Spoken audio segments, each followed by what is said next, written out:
क्या बच्चा हैं? दुकान में भैया भी नहीं आया।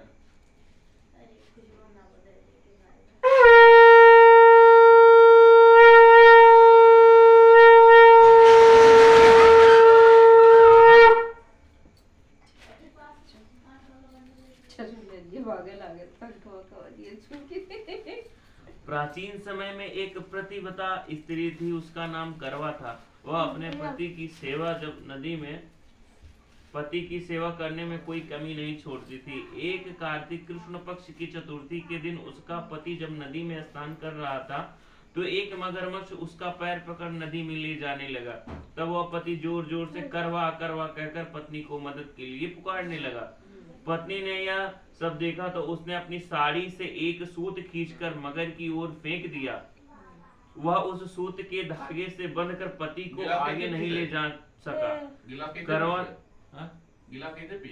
₹2।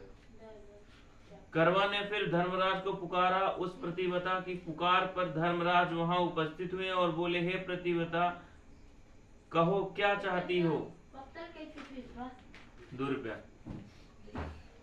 करवा बोली, महाराज आप धर्मराज कहते हो और यह अधर्म हो रहा है। देखो मेरा पति नदी स्नान कर रहा था तो इस मगरमच्छ ने उन्हें पकड़ लिया। आप उसे मारकर मेरे पति को बचाएं। यमराज बोले, हे पुत्री, मगरमच्छ की आयु अभी मरने की नहीं है, अभी उसकी आयु शेष है, इसीलिए मैं इसको मृत्यु नहीं दे सकता हूँ।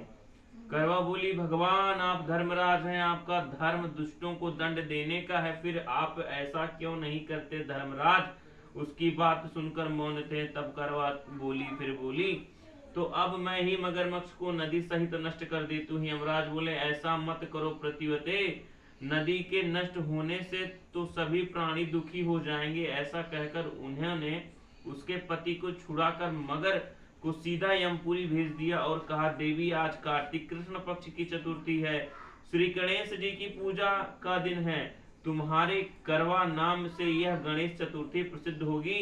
इस दिन जो सुहागिनें अपने पति की दीर्घ आयु के लिए चंद्रोदय होने पर अर्घ देकर पूजा करेंगी, उनकी इस व्रत से प्रभाव से समस्त मनोकामनाएं पूर्ण होंगी।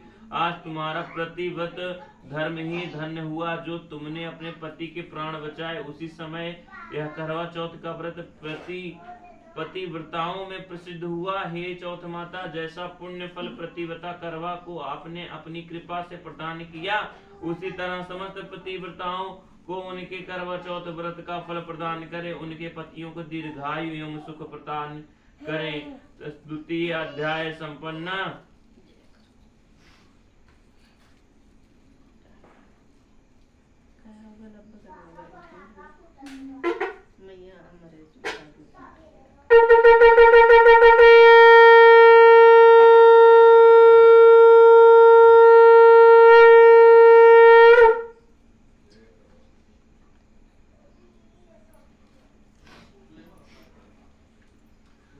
तृतीय अध्याय सती द्रौपदी द्वारा किए गए व्रत की कथा है। यह एक समय पांडुपुत्र अर्जुन नीलगिरी पर्वत पर तपस्या करने चले गए।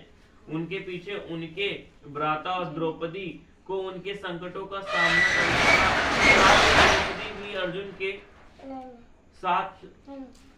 अर्जुन के विषय में चिंतित रहने लगी। एक दिन द्रौपदी ने भगवान श्री कृष्ण का स्मरण किया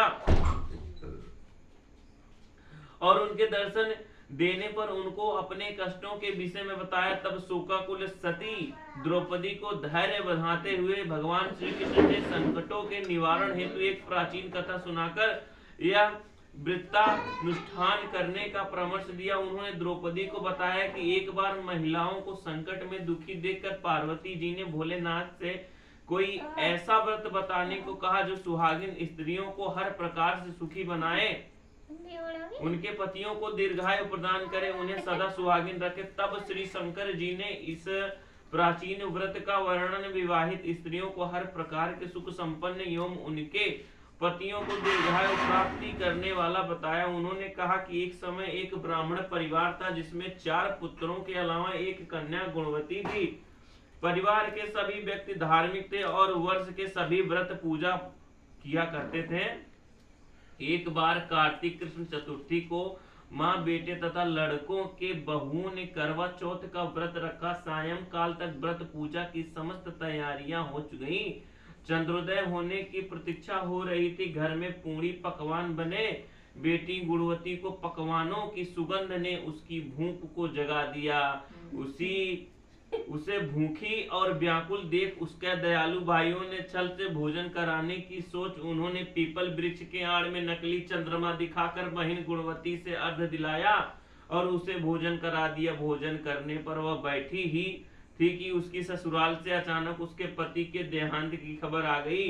वह चित्कार करते हुए अपने ससुराल पहुंची तो वहां स्त्रियां तरह तरह की बातें करने लगी। कोई बोली व्रत खंडनी आ गई, कोई कहती अपने पति को ब्याह होते ही चुड़ैल खा गई। एक तो पति मरने का उससे गहरा सदमा लगा था। उसने स्त्रियों की ऐसी तीखी बातों से उसका मन इतना बेहवल हो गया कि वह धरती पर पछाड़ खाकर रोने लगी। हाय, मैं सचमुच ही राक्षसी हूँ, मैंने अपने पति को खाया है। सचमुच ही राक्षसी हूँ, मैंने अपने पति को खाया है। हाय हाय हाय, मैं इतनी भूखी थी कि मैंने भोजन नहीं की, अपने पति को खाकर भूख बुझाई है। इस तरह विलाप करते हुए वह गुणवती अपने पति के साथ सती होने के लिए भागी भागी शमशान पहुंच गई और चिता में कूदना ही चाहती थी कि चौथ माता ने उसे रोक दिया और बोली, बेटी तुम्हारी भूल नहीं है, तुम्हें भाइयों ने भुलावे में डाल दिया।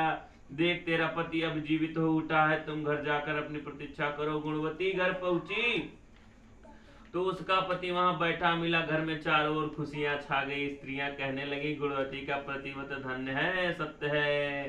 तब गुणवती सहित सब स्त्रियां पक्ष में जब फिर कर ने अगली करवा चौथ आने पर व्रत विधि पूर्वक पारण करने का निश्चय किया। कार्तिक कृष्ण पक्ष में जब फिर करवा चौथ आई तो गुणवती ने सब भली भांति विधि पूर्वक व्रत किया। श्री कृष्ण जी बोले, हे द्रौपदी, तुम भी इस व्रत को करके अपने समस्त संकट दूर कर सकोगी। यह कार्तिक मास अगला ही मास है। तुम करवा चौथ व्रत को विधि पूर्वक करोगी तो अपने को सभी संकटों से मुक्त पाओगी। इसी तरीके से आपका तीसरा अध्याय समाप्त होता है।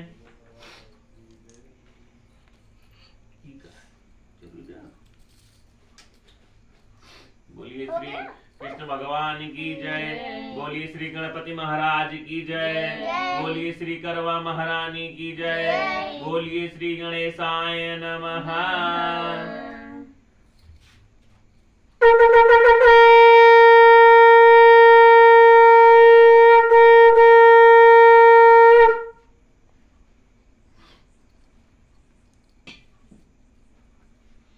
व्रत कथा चतुर्थो अध्याय आरंभ। एक वणिक परिवार में 7 बेटों की एक की बहुएं थी। 6 बहुओं के पीपर वाले बहुत धनी थे। पीहर वाले पीपर में समझा। और भरे पूरे परिवार के थे। छोटी 7वीं बहू के परिवार में कोई भाई बहन और नहीं था। वह बहुत गरीब थे। इसी कारण से बहुओं के पीहर से बहुत सा धन दहेज आया और उसके पश्चात भी उसके भाई जब तब